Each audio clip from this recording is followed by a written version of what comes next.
Welcome back to the channel. Getting the day started here at the convenience store as always. You know me, you know I have to pick up a Red Bull. And it's always the blue and silver, dark blue and silver, every day of the week. So grabbing one here, and then we get on the road and we, 309. Gas is pretty expensive at time of filming. This was a few weeks ago. Headed down to the local Walmart. I needed to replace the tent pegs for the tent because the pegs that came with it, as basically every tent off the shelf these days comes with the little flimsy metal pegs. So I went and spent, they're not expensive. So I think I spent $20 all the way across on all these pegs. So I got 6 of the yellows, which are 6 or 8 inch, provide a little bit more ground coverage. And I also picked up 4 of the 15-inch plastics as well. You'll notice I also picked up a Ozark Trail sleeping bag liner to use as a blanket, and also the Klymit extra large pillow. Both of which I was not expecting to pick up today, but went for it anyway, just to add a couple extra things to the kit.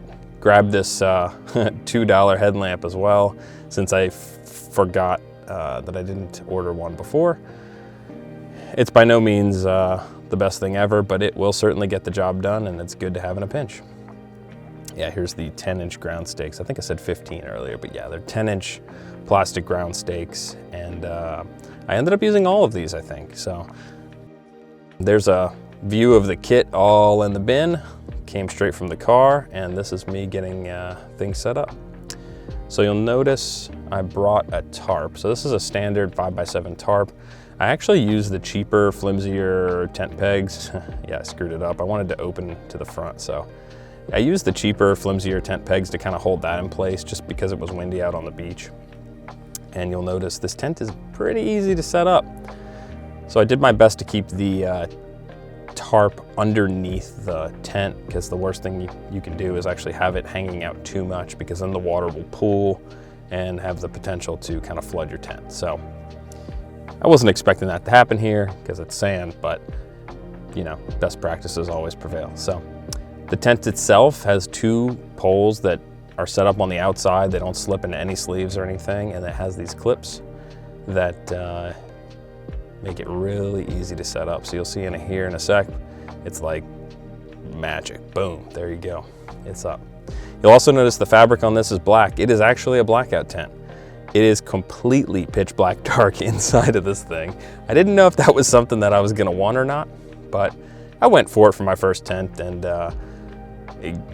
given that I live in a pretty hot climate, I thought it was gonna be a good idea, so more on that later.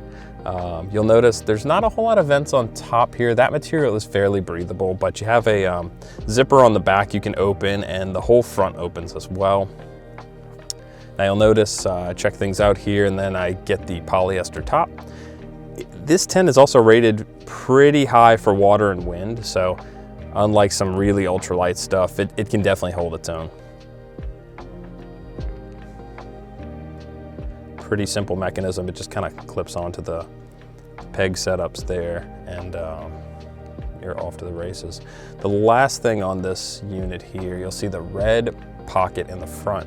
Now that is for one last pole, and that pole opens up the vestibule in the front, which allows you to have a little awning in case it's raining, or you want to, you know, stay in the tent but open up a little bit, or put your shoes or gear right outside.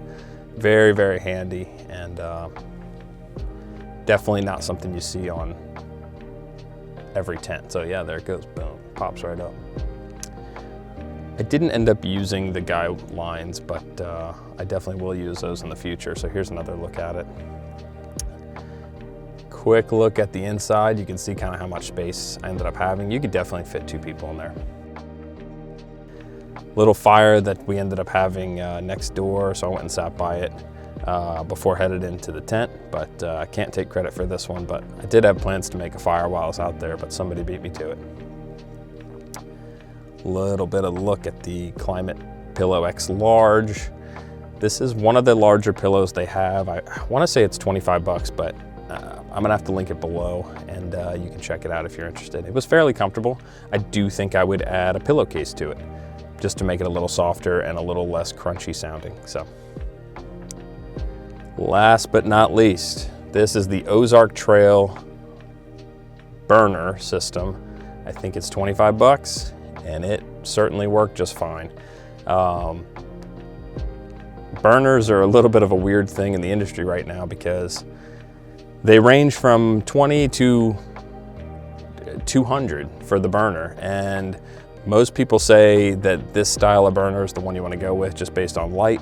Some people go based on weight. So some people will go with the jet boils if they want a more contained cook system, but you're looking at a $5 pot there that boils water, a $20 stove, and a $5 propane tank. So it gets you off to the races a lot quicker and easier, and it's something you can pick up locally. You don't even have to order it. So I was just having a tea just to try it out, and it certainly boiled water. So one last look at the tent here.